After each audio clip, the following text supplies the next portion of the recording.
Hello again and welcome to another episode of the Franchise Everything podcast, where we talk about everything and anything franchising. And today I'm talking to Kyle Wallwork, who is the franchise owner of Kawana Waters Kwik Kopy. How you going, Kyle? I'm well. Very good, thanks. Excellent. Thank you for joining us here today, mate. All right, pleasure. And for welcoming me up to the beautiful sunny coast. Yes, it's not a bad place to live. Oh, it's fantastic. It's fantastic. So we're going to tell your journey through the story today. So you come from every franchise owner we speak to has always got this different, diverse background to get to what they do right now. And I know you've been a Kwik Kopy owner for about 5 years now. That's right. So we're going to talk about your journey there. So you come from a hospitality background, don't you? So tell me about that. I suppose I was one of those kids that finished school and didn't really know what I wanted to do. I did like traveling. Plenty of those around. Yes. Yeah, I used to like going on holidays. My father said, well, why don't you get in hospitality? Yeah. And I thought, okay. And there seemed to be a bit of a growth phase in Australia with tourism at that point in time. So went and did hotel management, did that for 3 years, and then... So you did a course in hotel management? Did a degree in hotel management. Okay, yeah, excellent. Yeah.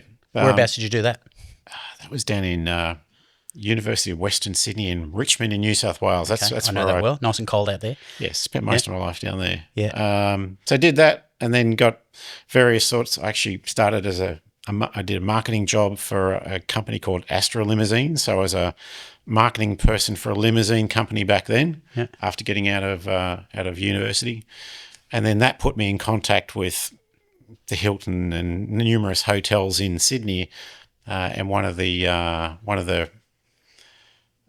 concierge people in one of the hotels where I was working said, why don't you come and get a job in sales in hospitality? Started in hospitality, worked for a number of hotel chains, Marriott hotels, and then I started working as a sales director in a hotel, and then 25 years seemed to disappear really quickly. in a flash? It's funny, whenever you say hospitality, all I ever think of is pubs and clubs. And that's exactly... When you say I'm working in hospitality, when I asked you today what you did, I just pictured you working behind a bar. That's it. I mean, when my grandmother was told that I was getting into hospitality and she thought that I was going to be working in a kitchen or cleaning bedrooms, it's like, no, there's actually a very much corporate-focused sales side of businesses that need to stay in accommodation. And that's ultimately where I got into working with other businesses who needed to have their staff travelling around the country. So what was the main thing you did? What did your day look like when you did that? Because for 25 years, I mean, was it a similar role for the 25 years? No, I suppose at the front end of it, it was very much customer focused. And I was working with sports and entertainment accounts back then. Mm-hmm. So that was looking after teams like the New South Wales State of Origin teams in one of the hotels I worked at. And what did that floor look like after they left? There were some interesting stories that I could tell, and some very large players that I used to have to go and pick up from airports and things like that. But right? I can't tell any stories about that. We don't want any trouble. No. So that was, I suppose that gave me that grounding in dealing with and working with various sorts of people, and then an opportunity came to manage my own sales department in a hotel. Yep. And that was really wining and dining and working with general managers and making sure that sales... you were schmoozing and everything. Yes. Yeah. Lots of schmoozing. So what was it involved? Was it just closing deals and stuff like that to get people to stay in your resorts or your hotels? Or that was really about making sure that local customers knew about our hotel, our services. They knew that we looked after their customers and their staff. Making sure they knew about the other products and services we sold across what was a fairly small hotel group of, I think we had 10 or 15 hotels at that point in time. Did that for 3 years, and then that hotel group got bought out by another hotel group. As happens with all hotel groups, everyone buys everyone, don't they? Exactly. And then 10 years later, that hotel group got bought out by another hotel group.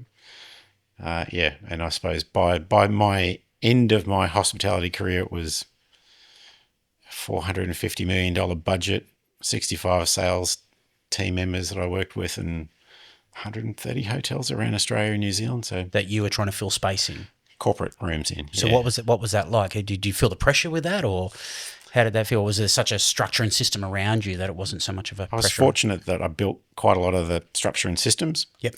And we worked with travel agents like Flight Centre, American Express, and we had partnership deals with a lot of those organisations. So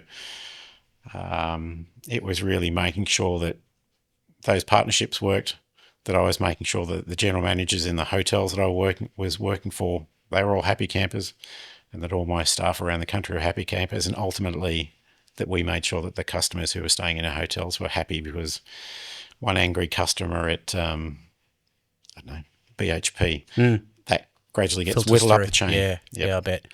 Okay, so you eventually transitioned out. What was the journey? Were you thinking about business for yourself? What is it? So you said 25 years went by in a flash. Yep. What was the change point for you? So the change point was really when another hotel purchase, Another one? Accor Hotels bought Mantra Group, which was the group I was working for. Yes. And there were two of me, one in Accor and one in Mantra Group. So the opportunity came to either stay with what I was doing or take a cash redundancy and leave. And I suppose that was an opportunity to really assess what I wanted to do, and did I want to work for someone else for the next 15 or 20 years before I retire, or did I want to do something different and work for myself? So was that answer an overwhelming yes, or did you hesitate and think about it for a while? No, it was an overwhelming yes. I want to get out. Yeah. So where were you at that stage? Because you moved up to the sunny coast. You were in Sydney, weren't you? Did you say you were in Richmond? Yep. So we moved up to Sunshine Coast in 2017. Yep. Had 2 years up here, 2 years of me living in Mooloolaba and commuting down to Brisbane, which is a fantastic drive or train trip. Fantastic drive. What a trip! What a trip that is. Every day. Every day. So you just start to think about the amount of time you're spending in a car or spending on a train. And interstate travel was still a big part of what I was doing. And my kids were getting older at that point in time. So were you feeling absence from them? Yeah. And my wife, I mean, she's a registered nurse. She works as well. So, and I suppose my parents were getting older. So it was a point of, do we take this time to move our family, which we did, and do we have this chance to actually look at buying a business now or doing something that I wanted to do? So consulting was definitely an initial thought. And why was consulting thing? Because that was from your background pretty much. Yeah, so that was hospitality consulting. Yeah. And, after looking at the market and assessing what I could potentially earn from that, I thought, no, I don't want to do that. Was the Sunshine Coast, the fact you were here then, did that have a limitation on what you were looking at as well? Would it have been different if you were in Sydney or Melbourne? Yeah. Yeah, you're probably right, actually. Yeah. I mean, I looked at the market and I looked at, I suppose, what was changing in the market, and a lot of independent hotels were being bought up by bigger chains. Yeah. So the opportunity to work with independent hotels was what I was focusing on. But as I was focusing on that, bigger hotel groups were buying up all those smaller companies. So I suppose the opportunity wasn't going to be as good as what I thought. Yeah. So then it was a matter of what's something I can do that's creative and that I can use my skill set. Looked at a number of different businesses and managed to get into Kwik Kopy. So what was your criteria to look at a business? How did you approach it? Because so we're talking about 2018, are we? Roughly? 2018, yeah. I suppose because I had been working 70 hours a week and done that for a lot of years. You weren't afraid of work. You weren't afraid of the hours. No, it was to the point where I was probably approaching 50 and it was like, do I want to keep on doing this or do I want to have a lifestyle change? So it was finding a business that would fit my lifestyle, give us a decent return, be creative and allow me to use the skills, I suppose, that I've developed in hospitality and something that I could potentially grow with as well. So, yeah. So that was the criteria then. So which ones did you look at? What types of businesses did you look at? Because I imagine Kwik Kopy didn't just jump out at you straight away, did it? So how did you find it? No, I suppose being in hospitality originally, I thought, let's get a cafe.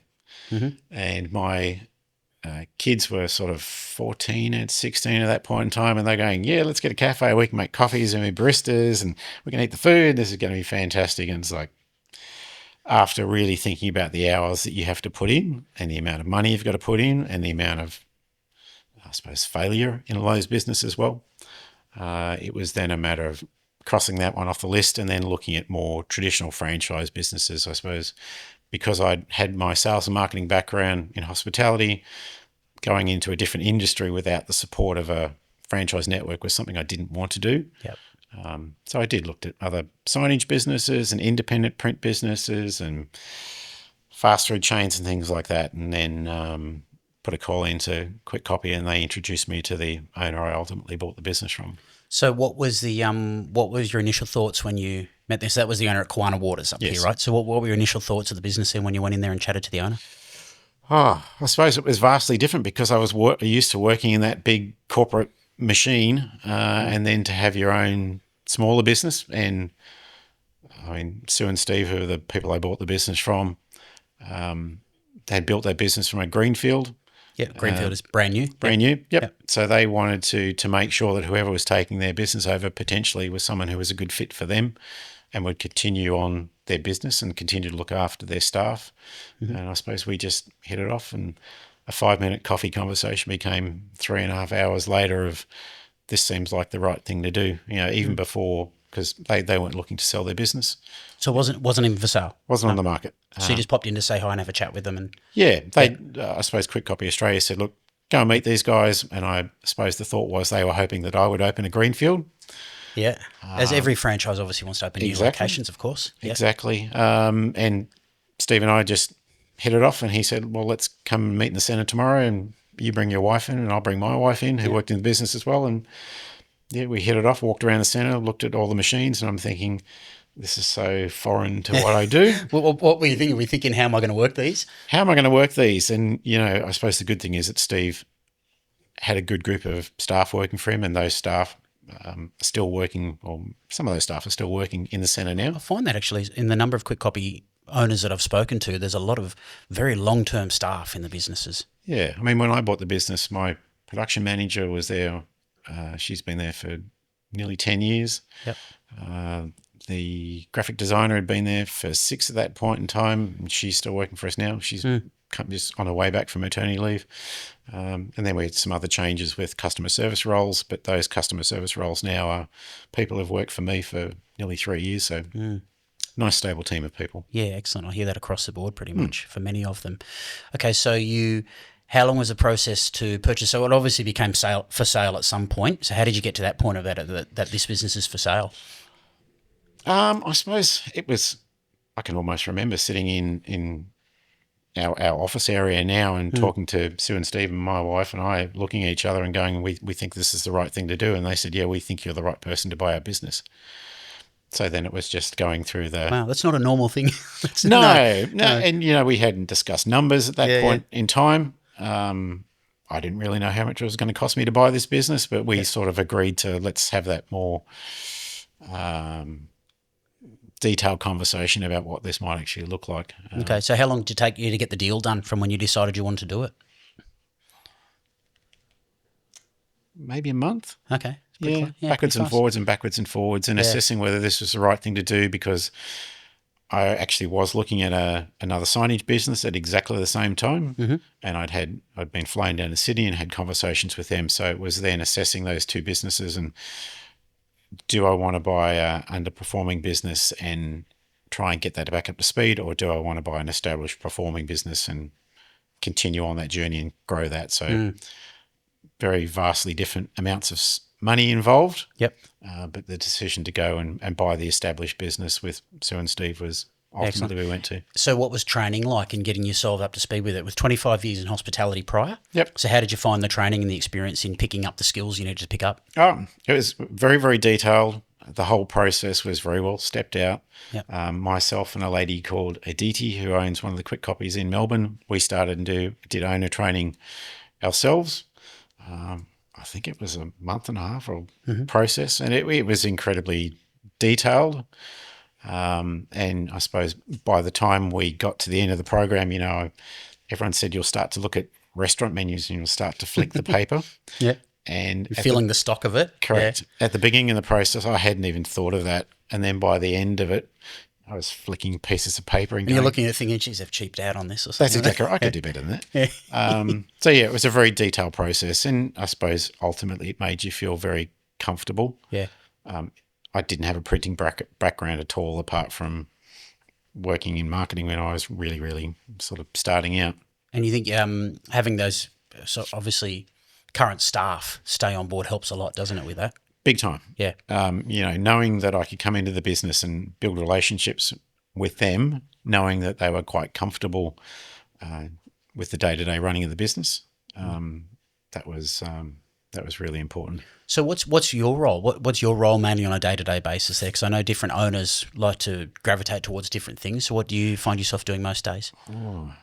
Every day is very different. Yep. It's anything from looking at financials to getting into production from time to time when things need be. With tight deadlines and volumes and stuff, yeah. Estimates, follow-ups, customer meetings, going out and visiting customers, doing deliveries, which I thought was a bit odd to begin with, but now I understand exactly why you do deliveries. I heard someone else talk about that. Why do you do deliveries? Because you can have that conversation with the customer, and sometimes it's a different person that's ordering to a different person receiving, so it gives you that opportunity to build relationships right across the business.